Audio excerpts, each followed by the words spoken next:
அனைவருக்கும் அடியனுடைய நமஸ்காரங்களை தெரிவித்துக் கொள்கிறேன். இன்றைய தினம் மகாத்மா ஆசிரமம்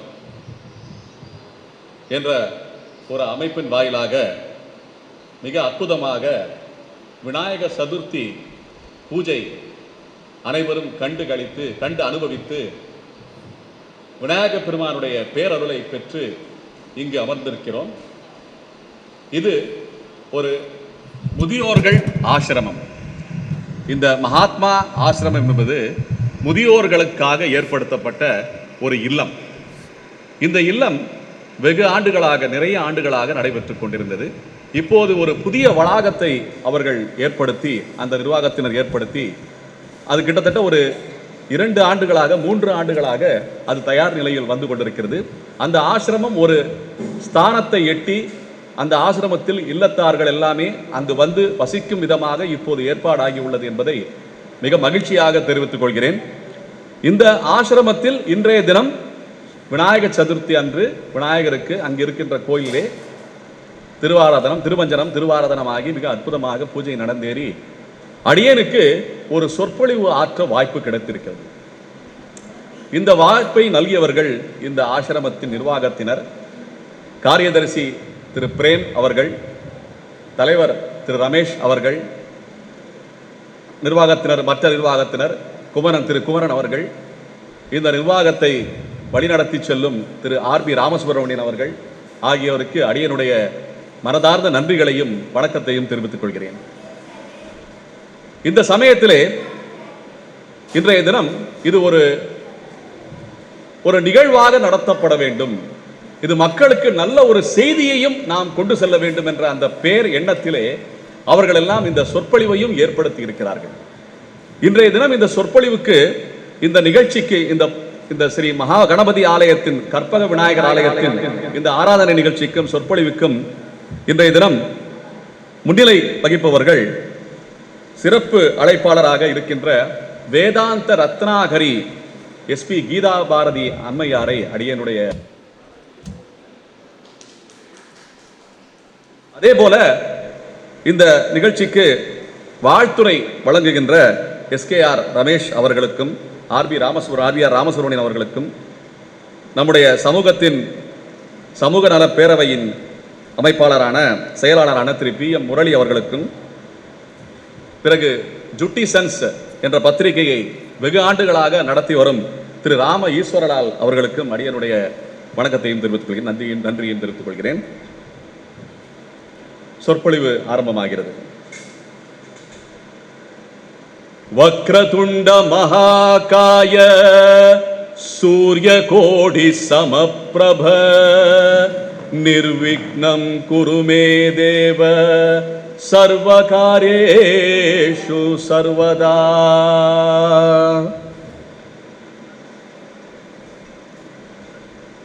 உம்பர் தருத்தேனு மணிக்கசிவாகி உன் கடலில் தேனமுதத்துணர் ஊறி இன்பரசத்தே பருகி பலகாலும் என்றனுயிர்காதரவுற்றருள்வாயே தம்பி தனக்காக வனத்தணைவோனே தந்தை வளத்தால் அருள் கை கனியோனே அன்பர் தமக்கான நிலை பொருளோனே ஐந்து கரத்தானை முக பெருமானே பெருமானே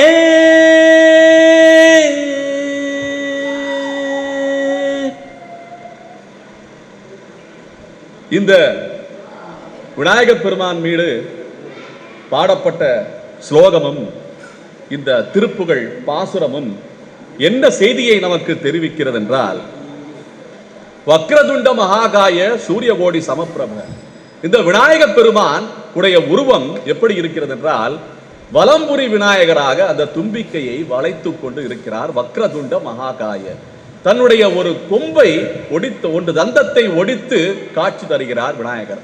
அந்த வக்ரத்தோடு அழகாக காட்சி தரும் இந்த விநாயகர் என்பதாலே வக்ரதுண்ட மகா காய என்றால் இருக்கின்ற கடவுள்களிலேயே மிக பெருத்த உருவம்.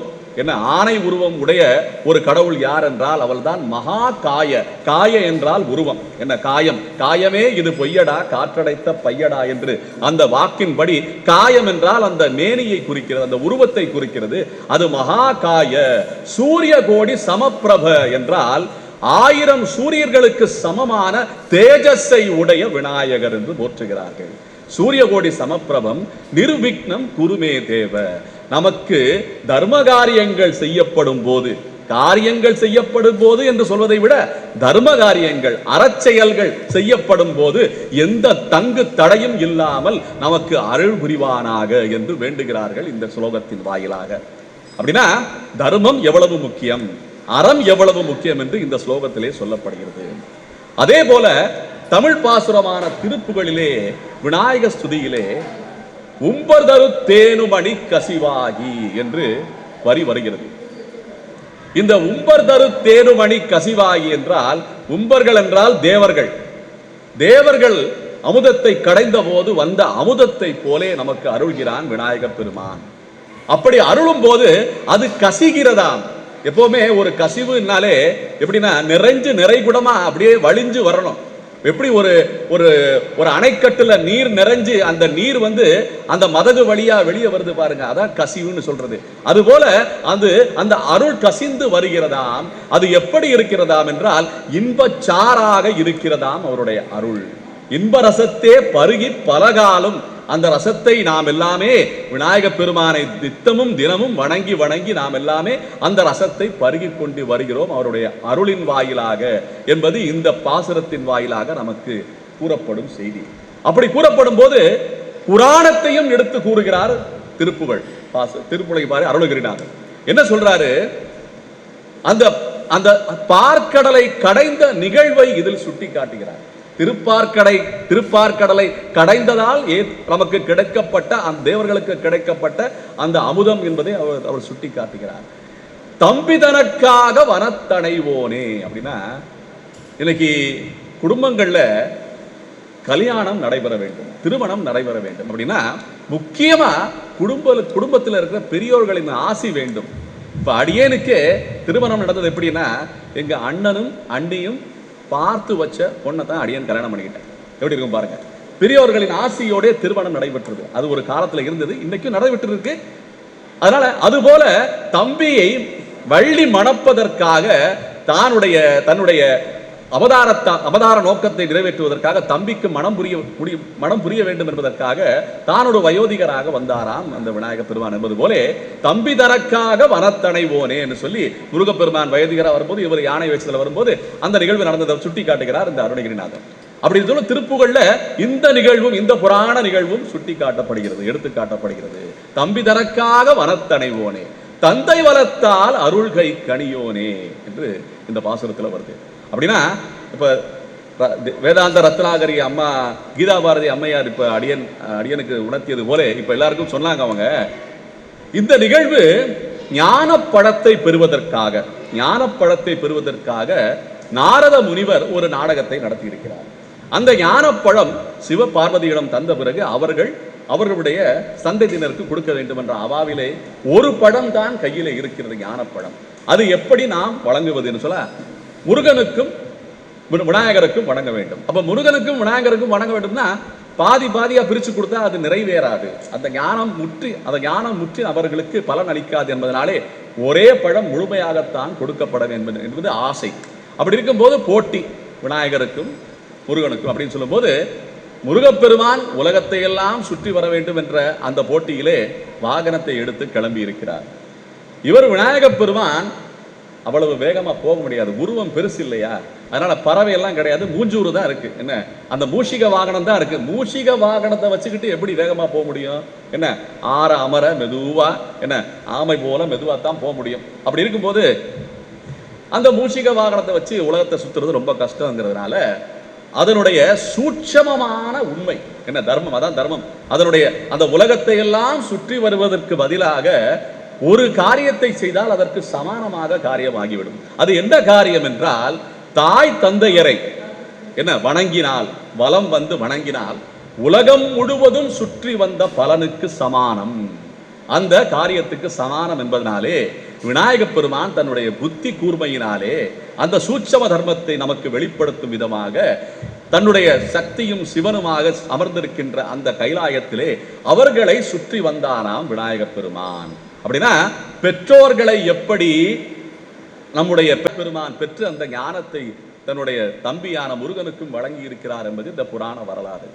அப்படி இருக்கும்போது இந்த புராண வரலாறுகளை இந்த ஸ்லோகத்திலே என்ன வைத்து நமக்கு அளித்திருக்கிறார் அருணகிரிநாதர் திருப்புகழ் வாயிலாக.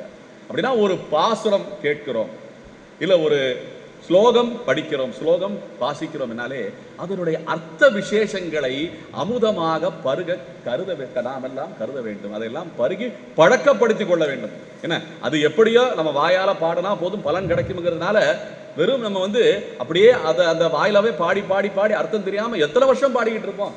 கொஞ்சமாவது அர்த்தம் தெரிஞ்சுக்கணும் முயல வேணுமா இல்லையா? அந்த முயற்சி எல்லோருக்கும் அந்த ஞான விஷயமாக நமக்கு கிடைக்க வேண்டும் என்பதனாலே இந்த ஸ்லோகத்தின் அர்த்தத்தை அடியன் சற்று பேசினேன். இப்ப இந்த தலைப்புக்கு வருவோம்.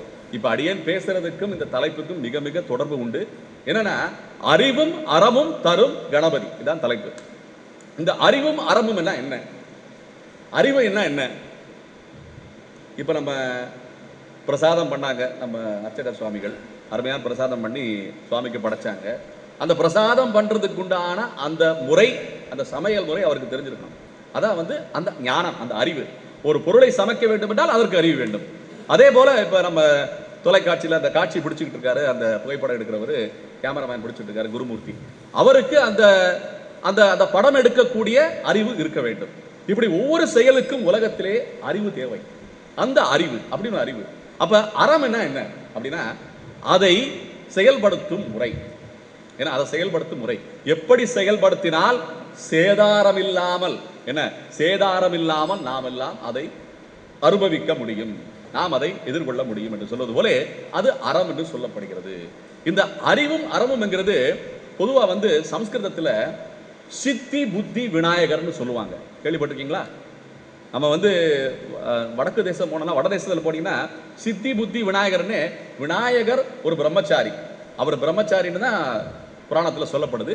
ஆனால் அவர் நமக்கு சித்தியும் புத்தியும் அளிப்பதாலே அந்த சித்தி புத்தி என்ற அந்த இரண்டு தத்துவங்கள் அவரின் மனைவியர்களாக வணங்கப்படுகிறது. சித்தி புத்தி விநாயகர். சித்தி என்னங்க? சித்தி என்ன? செயல் வடிவம், வெற்றி பெறும் செயல் வடிவம். ஒரு செயல் நமக்கு பலனளித்தால் அது சித்தின்னு சொல்லப்படுது. அதான் சித்தி. புத்தி என்ன? அந்த செயலை ஆற்றுவதற்கான தெளிவு, அந்த திறமை, அந்த புத்தி, அந்த ஞானம் இருக்க வேண்டும். அதான் புத்தி. அப்ப சித்தி புத்தி என்னன்னா அதுதான் அறிவும் அறமும். அறிவு என்ன? புத்தி. சரிதானே? அறிவு என்ன? புத்தி. அப்ப அறம் என்ன? அறம் தான் செயல். என்னப்பா அறம்னா செயல்னா, அறம்னா வேற, செயல்னா வேறன்னு கிடையாது. அறம் தான் செயலாக இருக்க வேண்டும் இந்த உலகத்திலே. வேறாற்றினால் அது அசுர செயலாகிவிடும். அது அசுர செயலாகிவிடும் அப்படின்னு சொல்லும்போது, அப்ப அறம் என்னன்னு தெரிஞ்சுக்கணுமா இல்லையா? வெறும் செயலாற்றுவதற்கு அந்த செயலை எப்படி ஆற்ற வேண்டும், எந்த அளவுகோலோடு ஆற்ற வேண்டும், எந்த விதிகளோடு விதிமுறையை நாம் கடைபிடித்து ஆற்ற வேண்டும் என்பதனாலே அது அறம் என்று சொல்லப்படுகிறது. ஆத்திச்சூடியில ஔவையார் சொல்லியிருப்பாங்க. என்ன சொல்லியிருப்பாங்க? அறம் சொல்ல விரும்புன்னு சொல்லல, அறம் செய்ய விரும்புன்னு சொல்லியிருக்காங்க ஆத்திச்சூடியில. சரிதானே? என்ன அம்பரமே தண்ணீரே சோரே அறம் செய்யும்னு சொல்லி ஆண்டாள் பூமி பிராட்டி பாடி வச்சிருக்காங்க திருப்பாவையில. என்ன சொல்லியிருக்கா? அம்பரமே தண்ணீரே சோரே அறம் செய்யும் நந்தகோபாலன் மருமகளே நப்பின்னாய்கிறது பாசுரம். அது சரிதானம்மா? அம்மா கிட்ட ஆசீர்வாதம் வாங்கிட்டு தான் பேசணும் அடியன். ஏன்னா பெரியவங்க வேத சொரூபமா இருக்கிறவங்க கிட்ட நிச்சயமா நம்ம பணிய வேண்டும் என்பது சாஸ்திரம் சொல்ற விதி. தத்வித்தி பிரணிபாதேன பரிப்ரஸ்னேன சேவாயா உபதேக்ஷந்தி தே ஞானம் ஞானினஸ் தத்துவதரிசினக அப்படின்னு சொல்லி பகவத்கீதையில கண்ணன் கீதையில அர்ஜுனனுக்கு உபதேசிக்கப்பட்ட அந்த ஸ்லோகம் இது. என்ன அப்படின்னு என்ன சொல்றாங்கன்னா, இதுல தத் புத்தி பிரணிபாதேன, நமக்கு புத்தி வேண்டும். இப்ப சித்தி புத்தியை பத்தி பேசிக்கிட்டு இருக்கேன், அதனால புத்தியை பத்தி பேசணும். நமக்கு நல்ல ஞானம் வர வேண்டும், நல்ல தர்ம புத்தி தர்ம ஞானம் வர வேண்டும் என்றால் நாம் அந்த ஆத்ம ஞானத்தை உணர்ந்த பெரியோர்களிடம் நாம் பணிந்து சேவை செய்து அவர்களிடம் உபதேசங்களை பெற வேண்டும் என்பதுதான் இந்த ஸ்லோகத்தினுடைய அர்த்தம். ஏன்னா தத் புத்தி பிரணிபாதேன, அவர்களுடைய பாதங்களை வணங்கி நாம்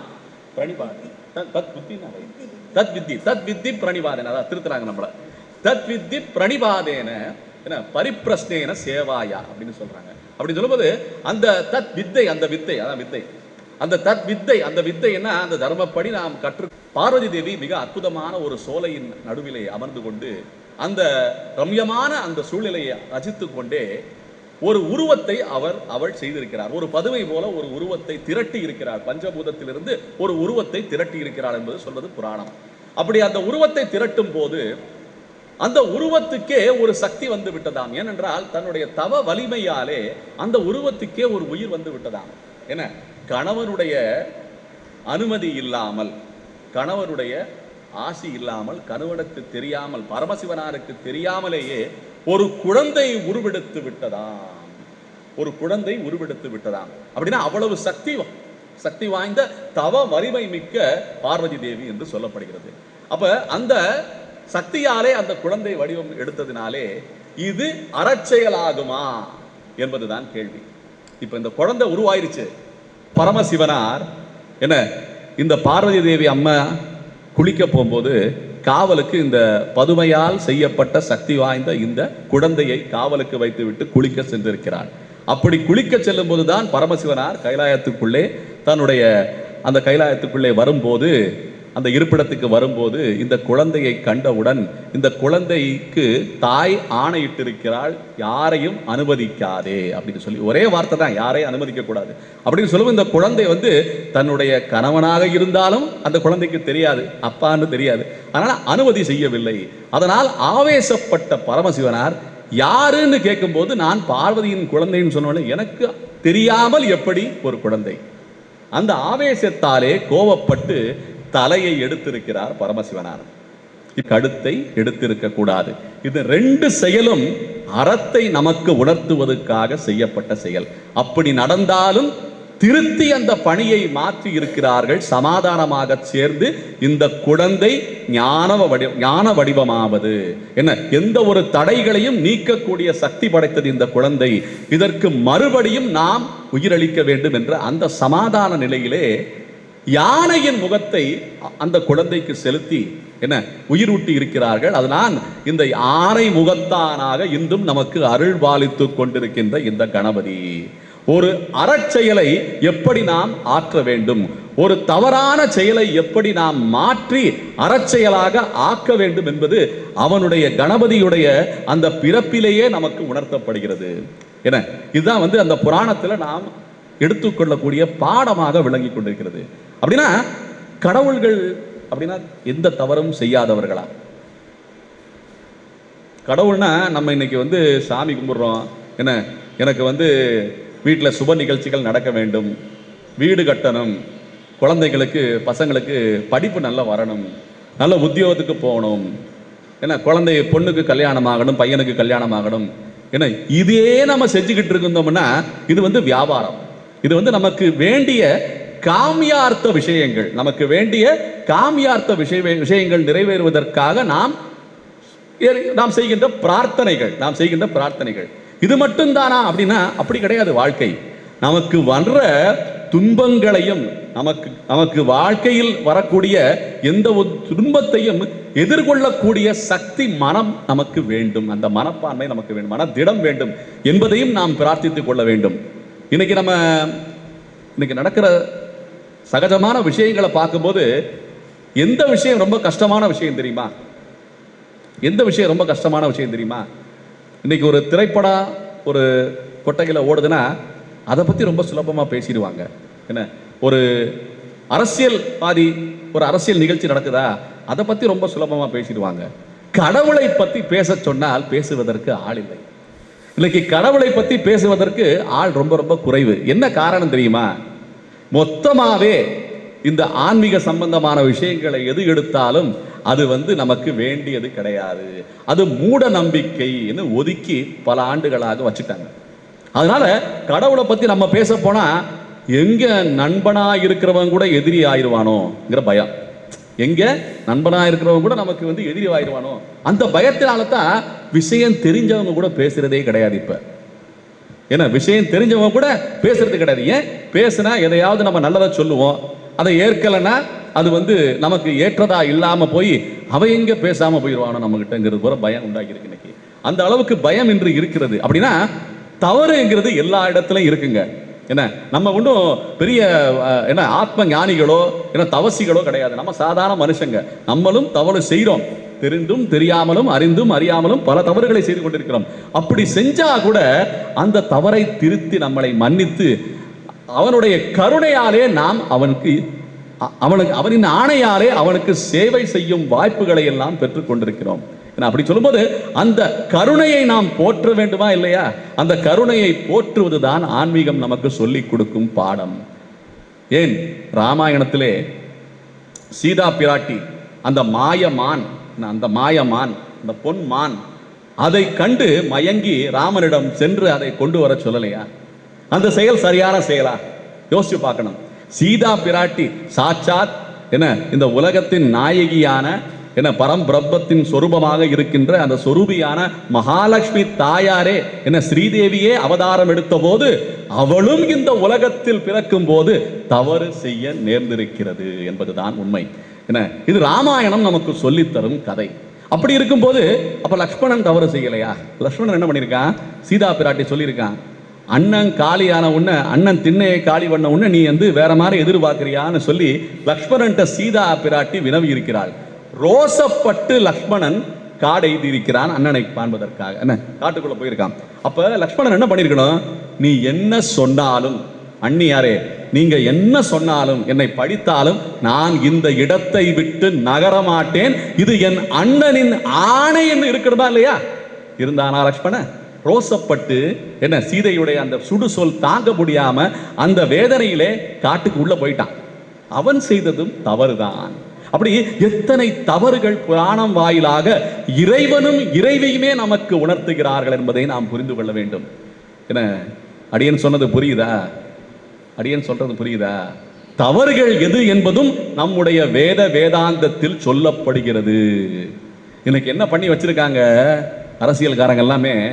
இவங்க எல்லாம் தவறு செஞ்சிருக்காங்க, இவங்களை போய் நீங்க வழி வர்றீங்களான்னு கேட்கிறாங்க. எப்படி? இவங்க எல்லாம் தவறு செஞ்சு வச்சிருக்காங்களே, இவங்களா தெய்வங்கள் அப்படின்னு கேட்கிறாங்க. அட என்ன சொல்றதுனே தெரியல. ஒரு வழிகாட்டி புஸ்தகம் இருக்குன்னா அந்த வழிகாட்டியில இதை செய்யாதே என்று சுட்டி காட்டப்படுகிறது. இன்னைக்கு எந்த ஒரு இப்ப நம்ம வண்டி வாகனங்கள் ஓட்டுறோம், வண்டி வாகனங்கள் ஓட்டும் போது அங்க அனுமதி சான்றிதழ் இருந்தா தான் ஓட்ட முடியும், அப்படித்தானே? அனுமதி சான்றிதழ் இல்லாம போனோம்னா சீட்டை போட்டுருவாங்க. இன்னைக்கு எல்லாமே டிஜிட்டல். அப்படியே ஒரு பொத்தான அமுக்குனா அப்படியே ஃபைன் வந்துடும், அந்த அபராதம் வந்துடும், அந்த அபராதம் ஆயிரக்கணக்கில் வரும். அப்படின்னு சொல்லும்போது அந்த வழிகாட்டி இருக்குல்ல, அந்த அந்த நமக்கு அனுமதி சான்றிதழ் தர்றாங்கல்ல, அங்க அந்த வழிகாட்டி இருக்கும். அந்த வழிகாட்டியில் என்ன இருக்கும்? இப்படி திரும்பணும், இப்படி போகக்கூடாது, எதை செய்ய வேண்டும், எதை செய்யக்கூடாது என்ற இரண்டையும் நமக்கு சொல்லி தந்து அந்த வழிகாட்டி நம்ம எல்லாம் ஒரு அங்கீகரிக்கக்கூடிய வகையிலே சான்றிதழ் வழங்கப்படுகிறது. அந்த சாதாரண ஒரு வண்டி வாகனத்தை ஓட்டுறதுக்குண்டான அந்த சான்றிதழுக்கே இதுனா வாழ்க்கையே நடத்த வேண்டும் என்றால் அந்த பாடத்திலே எதை செய்ய வேண்டும் எதை செய்யக்கூடாது என்று மிக மிக அற்புதமாக உணர்த்தியவர்கள் தான் இறைவனும் இறைவியும். அதான் உண்மை. அந்த உண்மையை நம்ம தெரிஞ்சுக்காம இதை செஞ்சிருக்காங்க, தவறா செஞ்சிருக்காங்க, அது தவறு இல்லையா, அதை போய் நீங்க அதை பாராட்டிக்கிட்டு இருக்கீங்க, போற்றிக்கிட்டு இருக்கீங்கன்னு நம்மளை தவறாக வழி நடத்த ஒரு கூட்டம் தயாராகி கொண்டிருக்கிறது. அவர்கள் வலையிலே நாம் எல்லாம் விடக்கூடாது என்பதற்காக அடியேன் சற்று விளக்கமாக கூறியிருக்கிறேன். என்னன்னா, இன்னைக்கு நண்பர்களிடையிலேயே ஏதாவது தர்மத்தை பத்தி பேச போனா, என்னப்பா நீ பேசுற புதுசா, இன்னைக்கு உலகம் போகிற வேகம் என்ன உலகம் எவ்வளவு வேகத்துல போயிட்டு இருக்கு, இன்னைக்கு வளர்ற அந்த விஞ்ஞான வளர்ச்சி எப்படி இருக்கு, நீ போய் பழைய கதையை பேசிட்டு இருக்க அப்படின்னு கேட்பாங்க. அவங்களுக்கு சொல்றது ஒன்னே ஒண்ணுதான், நமக்கு இருக்கிற சக்தி நம்முடைய உடலை வைத்துக் கொண்டுதான். இவ்வளவு பேசுறான், இவ்வளவு ஆடுறான், என்ன இவ்வளவு ஓடுறான், இவ்வளவு சம்பாதிக்கிறான், இவ்வளவு அனுபவிக்கிறான்னா எத்தால பண்ணிக்கிட்டு இருக்காங்க, எத்தால பண்ணிக்கிட்டு இருக்காங்க. இந்த உடல் என்ற கருவியை வைத்துக் கொண்டுதான் பண்ணி எல்லா சேட்டைகளையும் பண்ணிக்கிட்டு இருக்காங்க. உண்மையா இல்லையா? அப்படின்னா இந்த உடல் எப்படி வந்தது என்ன அந்த கேள்விக்கு பதில் கிடையாது. இன்னைக்கு எல்லாருமே வந்து குழந்தைகளை பெறுவோம். நம்மளும் குழந்தையாக பிறந்தோம். அப்படின்னா நம்மளை படைச்சவன் யார்? இந்த கேள்விக்கு நீங்க யாராவது பதில் தேடி இருக்கீங்களா? நம்மளை படைத்தவன் யார்? யாராவது பதில் சொல்ல முடியுமா? நம்மளை படைத்தவன் யாருங்க? என்னையா பதில் கிடைக்குமா? இவ்வளவு கூட்டத்தில் என்ன இவ்வளவு பெரியவங்க இருக்கீங்க, நம்மளை படைத்தவன் யார் இந்த உலகத்தில்? தாய் அப்படின்னு சொல்லி தலைவர் ரமேஷ் ஐயா சொல்றாரு. அப்ப அந்த தாய் படைச்சிருக்காங்கன்னு சொல்றீங்கல்ல, அடியன் மேற்கொண்டு ஒரு கேள்வியை கேட்கிறேன். அந்த படைக்கும் போது இப்ப நீங்க ஒரு பொருளை படைக்கிறீங்க, அந்த பொருளை படைக்கும் போது அந்த பொருள் இப்படி வடிவமைக்கப்பட்டு இருக்க வேண்டும் என்று படைப்பீங்க. என்ன, இந்த பொருளின் வடிவம் இப்படி இருக்க வேண்டும், நிறம் இப்படி இருக்க வேண்டும், அந்த குணம் இப்படி இருக்க வேண்டும், எல்லாத்தையும் உங்களுடைய அறிவை கூட்டி அந்த பொருளை படைப்பீங்க. அடியேன் ஒரு கேள்வி கேட்கிறேன். நீங்க படைக்கப்படும் போது நீங்க ஆணா பெண்ணா என்று உங்கள் தாய் முடிவெடுத்து படைத்தாளா? அப்ப அவள் படைக்கவில்லை. அப்ப அவள் படைக்கல, அவள் உங்களை வடிவமைக்கவில்லை. அவள் உங்களை வடிவமைக்கவில்லை, உங்களை பெற்றிருக்கிறாள், அவ்வளவுதான். என்ன, அந்த தாய் தந்தையர்கள் நம்மை எல்லாம் படைத்தவர்கள் கிடையாது. நம்மளை எல்லாம் அவர்கள் கர்மவசமாக பெற்றவர்கள். கருணையாலே, ஆண்டவனின் கருணையாலே வெறும் பெற்றவர்கள் தான் அவர்கள் எல்லாமே. அப்படின்னு சொல்லும்போது நம்ம வாழ்க்கையில எதை பிடிக்கிறது, எதை பிடிச்சுக்கணும் நம்ம? அப்ப நம்ம படைத்தவன் யாரு? மீண்டும் கேள்வி எழ வேண்டும். இப்படிப்பட்ட கேள்வி எல்லாம் புதுசு கிடையாதுங்க. இப்படிப்பட்ட கேள்வி எல்லாம் நம்முடைய ரிஷிகளும் முனிவர்களும் ஞானிகளும் என்ன தவசிரேஷ்டர்களும் இந்த கேள்விக்கெல்லாம் பதிலை தீர்க்கமாக என்ன எழுதிவிட்டு சென்றிருக்கிறார்கள். தீர்க்கமாக உபதேசமாக நமக்கெல்லாம் உபனிஷத் வாயிலாகவும் புராணம் வாயிலாகவும் இதிகாசங்கள் வாயிலாகவும் நமக்கெல்லாம் தீர்க்கமான பதிலை தந்துவிட்டு போயிருக்கிறார்கள். தமிழில் சொல்லுவாங்க, யாரையும் நம்மளுடைய தாய் தந்தையர்களை படைத்தவர்கள் சொல்லவே மாட்டோம். இந்த காரணத்தினால என்னன்னு சொல்லுவோம்? பெற்றோர்கள் தான் சொல்லுவோம். யாரையும் எந்த தாய் தந்தையும் நம்ம படைத்தவர்கள் சொல்ல மாட்டோம். அவர்களுடைய உரிமை எது வரைக்கும் தெரியுமா? உங்களுக்கு சாதத்தை ஊட்டி வளர்த்து ஒரு 7-8 வயசு வரைக்கும் தான் அவங்களுடைய உரிமை இருக்கிறது. அதுக்கப்புறம் அவர்கள் தன்னுடைய உரிமையை இழந்து நண்பர்களிடமும் ஆசிரியர்களிடமும் அவர்களுடைய சுற்றத்தார்களிடமும் அவர்கள் விட்டு விடுகிறார்கள். அதான் உண்மை. இன்னைக்கு எப்படி நடக்குது? அந்த உரிமை, தந்தை தாய் என்ற உரிமை நண்பர்களை சார்ந்து இருக்கிறான் அந்த பையன், அந்த பொண்ணு, என்ன சுற்றத்தாரை ஆசிரியரை சார்ந்து இருக்கிறான். இப்படி பல பேர்களுடைய என்ன வார்த்தைகளை சார்ந்துதான் அந்த குழந்தையும் அந்த பையனும் பொண்ணும் வளர்ந்து கொண்டு வருகிறார்கள். அப்படி வளரும் போது அவர்களுக்கு என்ன உபதேசிக்கப்பட வேண்டும் என்ற முடிவை அந்த பெற்றோர்கள் எடுக்க வேண்டும். நமக்கு ஒரு பொருள் கிடைக்குதுன்னா அந்த பொருளை நம்ம பத்திரமா என்ன நல்ல நீண்ட காலம் நம்ம வச்சு உபயோகம் பண்ணணுமா இல்லையா? உண்மையிலே நான் ஒரு பொருளை சொல்றேன். இப்போ உங்களுக்கு ஒரு கைபேசியே கிடைக்குது. இந்த கைபேசியை எவ்வளவு பத்திரமா பார்த்துக்கிறோம்? கீழே விழக்கூடாது, யாரும் தீட்டிடக்கூடாது, ஒரு கரை பற்றக்கூடாது, தொடச்சி வைக்கிறோம். காலையில் நம்ம குளிக்கிறோம் இல்லையா, அந்த கைபேசியை தொடச்சி வச்சு எவ்வளவு பளபளப்பா வச்சிருக்கோம். ஏன்னா ஒரு பொருளை எவ்வளவு பாதுகாக்கிறோம். அதுபோல நமக்கு கிடைக்கக்கூடிய நாம் பெறுகின்ற குழந்தைகளை நாம் பக்குவமாக நல்ல உபதேசங்களோடும் நல்ல அறத்தின் வாயிலாகவும் நாம் எல்லாம் வளர்க்க வேண்டும். இதுதான் நமக்கு புராணம் சொல்லி கொடுக்கிற விஷயம். அந்த அறத்தை பார்வதி தேவியும் சிவனாரும் இந்த கணபதிக்கு போதித்ததினாலே இவன் ஞான காரணகனாகவும் சித்தி விநாயகனாகவும் புத்தி விநாயகனாகவும் நமக்கெல்லாம் இன்றளவும் அறத்தையும் அறிவையும் சொல்லி தந்து கொண்டிருக்கிறான் என்பதுதான் செய்தி. என இந்த அறமும் அறிவும் கடவுள் நமக்கு சொல்லித் தருகின்ற பாடங்கள். ரிஷி சிரேஷ்டர்கள் அதையெல்லாம் கிரகித்துக் கொண்டு நமக்கு வேதமாகவும் வேதாந்தமாகவும் நமக்கெல்லாம் சொல்லி தந்திருக்கிறார்கள். அப்படின்னா அந்த ரிஷிகளை எல்லாம் வணங்கினால் கணபதி மகிழ்ச்சி அடைவார். இன்னைக்கு அந்த ஆராதனம் நடக்கும்போது, திருவாராதனம் நடக்கும்போது நம்ம சமூகத்தினர் எல்லார்ட்டையும் போய் அர்ச்சக சுவாமிகள் பூஜை தட்டை காண்பித்து உங்களுடைய கோத்திரத்தை சொல்லுங்க, உங்களுடைய நட்சத்திரத்தை சொல்லுங்கன்னு நீட்டினாரா இல்லையா? அப்ப நம்ம என்ன சொன்னோம்? நம்ம கோத்திர ரிஷியை நினைவு கூர்ந்தோம். என்ன அது மாண்டவிய ரிஷியோ இல்ல ஜாபாலி ரிஷியோ, என எத்தனையோ 64 ரிஷிகள் உள்ள சமூகம் நம்முடைய சமூகம். அப்படி ஒவ்வொரு ரிஷியினுடைய பெயரா நம்ம உணர்த்தணும். பார்த்தீங்களா? அப்போது விநாயக பெருமான் மகிழ்கிறான். பரவாயில்ல, ரிஷிகளின் பெயரை உச்சரிக்கிறான். பல தவங்களை செய்து பல வரங்களை பெற்ற ரிஷி சிரேஷ்டர்கள், தபசிகள், அவங்க எல்லாமே அவங்க பேரெல்லாம் உணர்த்துறாங்க. சவுனக ரிஷின்னு சொல்றாங்கன்னு சொல்லும்போது அது விநாயகருக்கு உகப்பான விஷயம் அது அப்படின்னு சொல்லும்போது இந்த புத்தி, இந்த ஞானம், இந்த அறிவு நமக்கு போதிக்கப்பட்டது அவனுடைய மகிழ்வுக்காக, அவனுடைய உகப்புக்காக என்பது ஆதாரமான நிகழ்வு. அது அப்படி இருக்கும்போது இன்னைக்கு தேதியில ஞானம் அறம் அப்படின்னு சொன்னாலே நமக்கு அருவருப்பாயிருச்சு. ஒரு அறத்தை எடுத்து சொல்லணும்னாலே ஒரு அருவருப்பாயிருச்சு. என்ன காரணம்னா, சமீபத்தில் நடந்த நிகழ்வு. அடியேனுடைய சிநேகிதர்களுக்குள்ள நிறைய அறத்தை பத்தி பேசும்போது இப்ப அடியேன் கேட்டது போல நமக்கு படைத்தவன் யார் என்ற அந்த ஆராய்ச்சி செய்யும் போது பகவான் நாராயணன் இறைவன் என்று நமக்கு முடிவுக்கு வருகிறது.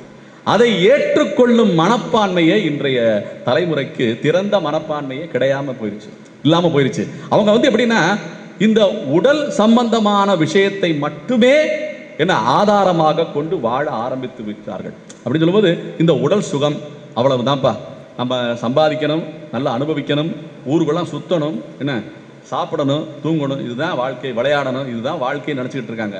ஆனால் இந்த வாழ்க்கை நிரந்தரமானதா? இந்த வாழ்க்கை நமக்கு நிரந்தரமானதா? இன்னைக்கு பெரியவங்களாம் இருக்கீங்க, நீங்க எல்லாம் உங்களுடைய உடல் வேணா முதிர்ந்து இருக்கலாம், உங்களுடைய உள்ளம் ரொம்ப இளமையானதாக இருக்கிறது. என்ன காரணம்னா, நீங்க எல்லாம் உங்க மனசு எப்படின்னா திறந்த மனதோடு இருக்கிறீர்கள். நீங்க எல்லாத்துக்கும் தயாரா இருக்கீங்க. அதான் ரொம்ப முக்கியம். இன்னைக்கு ஒரு ஆசைப்பட்டது கிடைக்கலன்னா அது விரக்தியில போய் முடியுது.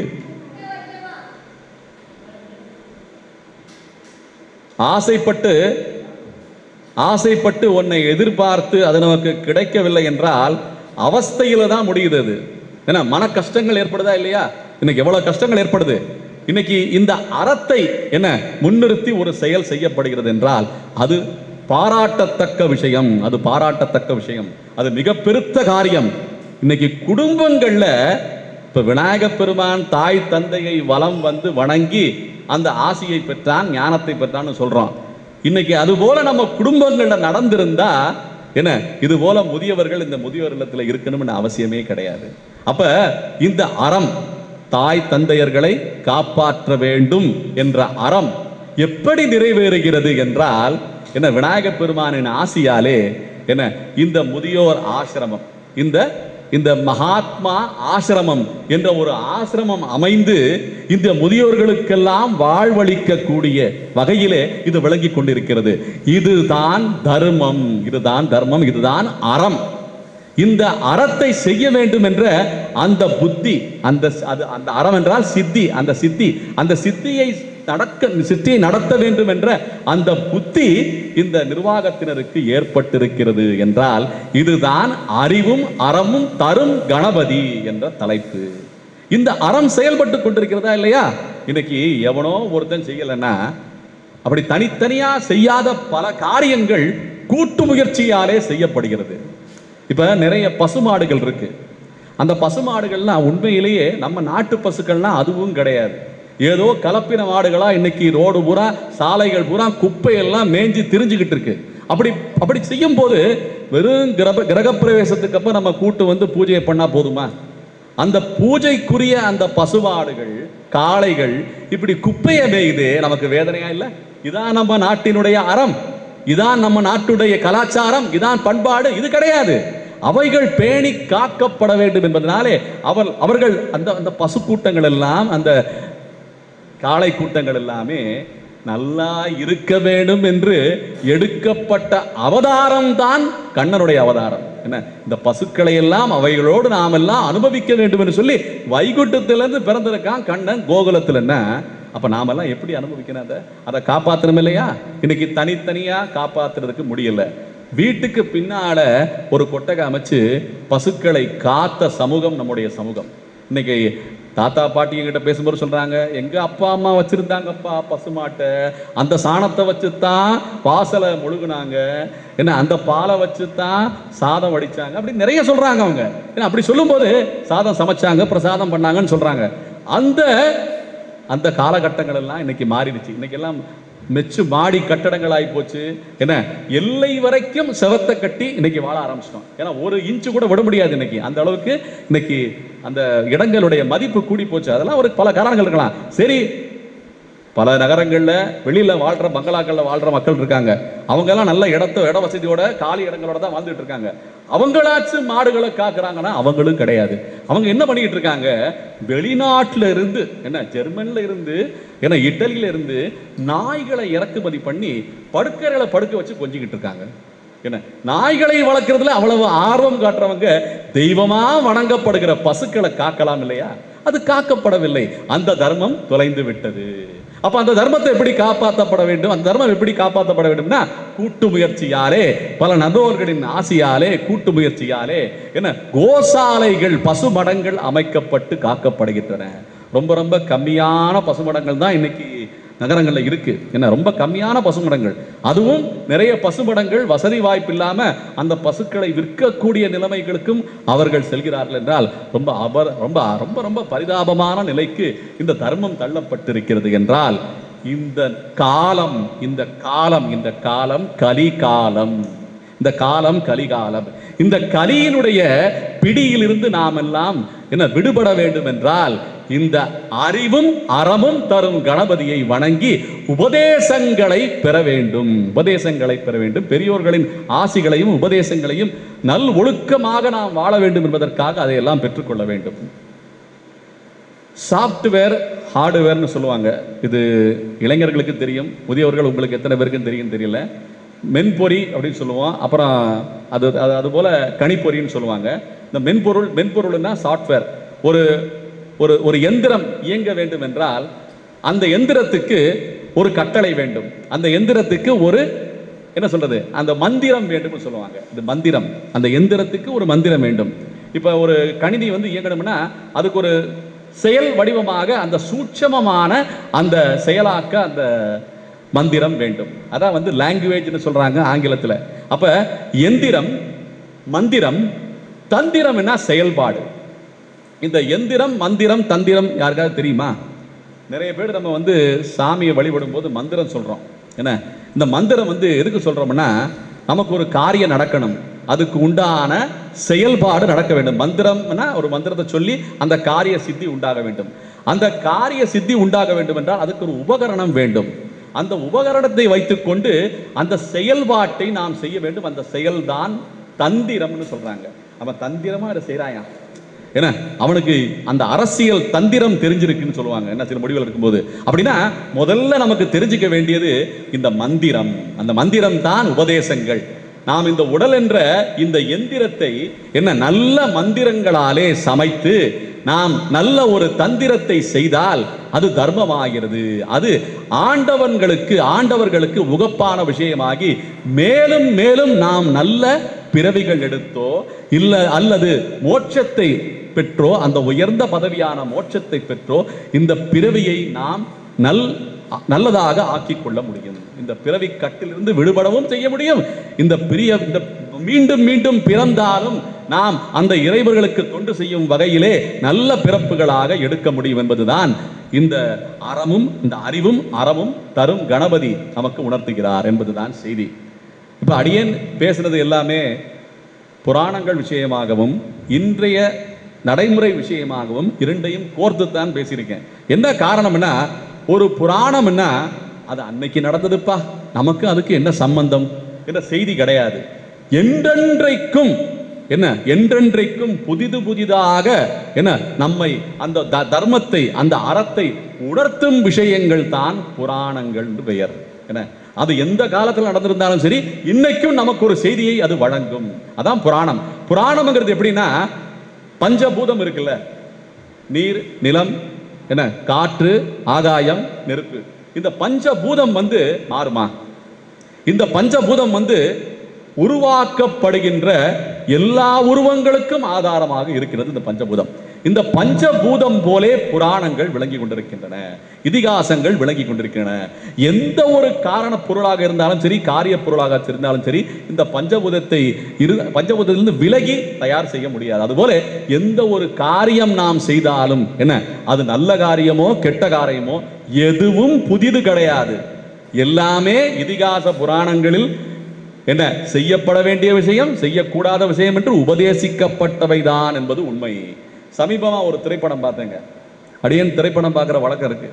அந்த திரைப்படத்தில் என்னதான் பிடிச்சிருக்கான்னு பார்த்தா எல்லாம் ராமாயணத்தில் வர கட்டத்தை தான் பிடிச்சிருக்கான். ராமாயணத்திலிருந்து தங்கை சூர்பனகை காதல் வயப்படுகிறாள், பிறகு மானபங்கப்படுத்தப்படுகிறாள் என்று சொல்றாங்க. அப்புறம் அவனுக்காக ராவணன் என்ன ஏறி போறான், ராவணன் சண்டை போடுறான், ராமனோட சண்டை போடுறான். இந்த நிகழ்வுகளைத்தான் என்ன வக்ரமாக்கி சற்று மாற்றி திரைப்படமாக பிடித்து கொண்டு வருகிறார். எத்தனை வருஷமாயா இன்னும் ராமாயணத்தை நீங்க என்ன காப்பி பண்ணிக்கிட்டு இருப்பீங்க? இதை விட்டா வேற வழியே கிடையாதுன்னா வேற வழியே கிடையாது. ஏன்னா சொல்லப்படாத தர்மம் என்று உலகத்திலே ராமாயணமோ மகாபாரதமோ இதில் சொல்லப்படாத தர்மமே கிடையாது இந்த உலகத்திலே. எந்த தர்மம் இந்த உலகத்திலே இருந்தாலும் இதில் சொல்லப்பட்ட தர்மமாகத்தான் இருக்கும் என்பது ரிஷிகளுடைய வாக்கு, வேதவியாசருடைய வாக்கு. என்ன அப்படி இருக்கும்போது எப்படி நம்ம இந்த தர்மங்களை எல்லாம் நம்ம கத்துக்காம வாழ்க்கையை நடத்த முடியும்? இந்த சாப்ட்வேர்களை நாம் எல்லாம் புகுத்தி கொள்ள வேண்டும், நம்முடைய மனதிலே புகுத்தி கொள்ள வேண்டும். அப்போதுதான் இந்த எந்திரம் நல்ல ஒரு தந்திரமாக இயங்கிக் கொண்டிருக்கும் என்பதுதான் செய்தி. ஆக இந்த தர்ம பரிபாலனம் செய்கின்ற இந்த மகாத்மா ஆசிரமத்தினருக்கு அடியனுடைய வாழ்த்துக்களையும் பாராட்டுகளையும் மனமார்ந்து தெரிவித்துக் கொள்கிறேன்.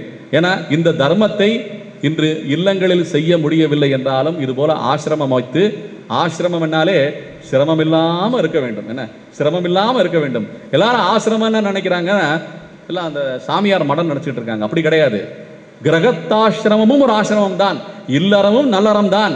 அந்த இல்லறம் இன்னைக்கு எப்படி ஆயிடுச்சுன்னா, சாமிக்கு முன்னாடி முந்தியெல்லாம் என்ன பண்ணுவாங்க, தேங்காய் பழம் படைப்பாங்கல்ல, இப்போ கூட படைச்சிக்கிட்டு இருக்கோம். தேங்காய் பழம் படைக்கும் போது ஒரு தேங்காவை ரெண்டு துண்டா அப்படியா அடிச்சு அந்த தேங்காவை நம்ம முடியோடையும் முடி இல்லாமையும் அந்த தேங்காவை சாமிக்கு முன்னாடி படைக்கிறோம். இப்படித்தாங்க நம்ம வாழ்க்கை இருந்தது. நம்ம பசங்க ஒன்று சென்னைக்கு போவாங்க, இல்லை பெங்களூர் போவாங்க. என்ன அப்படித்தான் இருந்தது. ரெண்டு விதமா இருந்தது. அது ஓரளவு சமாளிக்க முடிஞ்சது. எப்போ கூப்பிட்டாலும் வருவாங்க போவாங்க. இன்னைக்கு இந்த ரெண்டு தேங்காயா உடைச்சு நம்ம சாமிக்கு படைக்கப்பட்டது சதுர தேங்காயா படைச்சுக்கிட்டு இருக்கோம். என்ன ஒரு சதுர தேங்காய் அடிச்சா அந்த தேங்காய் சில்லு எவன் கையில போகுமோ தெரியாது. என்ன எந்த ஊர்ல நம்ம பசங்க இருப்பாங்களோ தெரியாது. லண்டனுங்கிறான், நியூசிலாண்டுங்கிறான், ஆஸ்திரேலியாங்கிறான், ஆப்பிரிக்காங்கிறான், என்ன போகாத ஊரே கிடையாது. கனடாங்கிறா, அங்க போய் எவட்டையோ வேலை பார்த்துட்டு இருக்காங்க. அவங்க நம்ம நாட்டினுடைய தர்மத்தை அறியாமலும் இந்த செழிப்பை அறியாமலும் வாழ்ந்து கொண்டிருக்கிறார்கள். என்ன திரும்பி வரணுங்கிறது எண்ணமே காணாம போயிருச்சு. என்ன அப்ப எப்படி இந்த தர்மத்தை, தாய் தந்தைகளை காக்கக்கூடிய இந்த தர்மம் நிலை பெறும்? சதுர தேங்காய் ஆகி போச்சு அன்னைக்கு வாழ்க்கை. அவன் எங்கேயோ இருக்கிட்டு இருக்கான், நம்ம கைப்பிடியில சிக்க மாட்டேங்கிறாங்க. இப்போ கூட ஒரு பெரியவர் சொன்னாரு, வந்தாங்க 2 குடும்பம் வந்துச்சு பசங்க, அவங்க இழுத்துட்டு போன வழியில நான் போயிட்டு அவங்க பறந்து போயிட்டாங்க. என்ன அவ்வளவுதான், அவ்வளவுதான் முடிஞ்சு போச்சு லைஃப். அப்படி இருக்கும்போது இந்த தர்மத்தை நிலைநாட்ட வேண்டும் என்றால், அடியேன் சொன்னது போல எந்த ஒரு ஜெர்மன் நாட்டுக்காரனும் சரி, என்ன சைனாக்காரனும் சரி இந்தியாவில் வேலை பார்க்க மாட்டேங்கிறான். நல்லா புரிஞ்சுக்கணும். எந்த ஒரு ஜெர்மன்காரனும் அமெரிக்காக்காரனும் சைனாக்காரனும் பாரத தேசத்துக்கு வேலைக்கு வர மாட்டேங்கிறான். அவனுக்கு அவன் ஊர் தான் பிரதானம், அவன் நல்லா இருக்கான். அவன் நம்ம தாங்க ஓடி எல்லா இடத்துக்கும் ஓடிக்கிட்டு இருக்கோம். என்ன காரணம்னா, இந்த அறிவும் அறமும் நாம் எல்லாம் காணாமல் போட்டு விட்டோம். இதுதான் காரணம், வேற ஒண்ணும் கிடையாது. இந்த அறிவும் அறமும் காணாமல் போனதினாலே நமக்கு விளைகின்ற எல்லா தொல்லைகளும் எல்லா இம்சைகளும். அப்படி இருக்கும்போது இந்த அறம் மீண்டும் நிலை பெற வேண்டும் என்பதை இந்த மகாத்மா ஆசிரமத்தின் வாயிலாக அடியனுக்கு கிடைக்கப்பட்ட இந்த வேளையிலே பகவான் ஸ்ரீமன் நாராயணனையும் மகாலட்சுமி தாயாரையும் கணபதியையும் பிரார்த்தித்துக் கொண்டு இந்த உரைக்கு வாய்ப்பளித்த இந்த நிர்வாகத்தினருக்கும் நன்றியை தெரிவித்துக் கொண்டு, அனைத்து இந்த ஆசிரமத்தில் இருக்கின்ற அனைத்து உறுப்பினர்களுக்கும் அடியனுடைய நன்றியை தெரிவித்துக் கொண்டு, இவ்வளவு நேரம் செவிமடுத்ததற்கு அடியனுடைய கிருத்தகைகளை தெரிவித்துக் கொண்டு இந்த உரையை மக்களுடைய மனதிலே நிறைவு செய்து கொள்கிறேன். ஸ்ரீயக்காந்தாய கல்யாண நிதயே நிதயேர்த்தினாம் ஸ்ரீ வெங்கட நிவாசாய ஸ்ரீனிவாசாய மங்களம். ஜெய் ஸ்ரீமன் நாராயணா, ஜெய் ஸ்ரீராம்.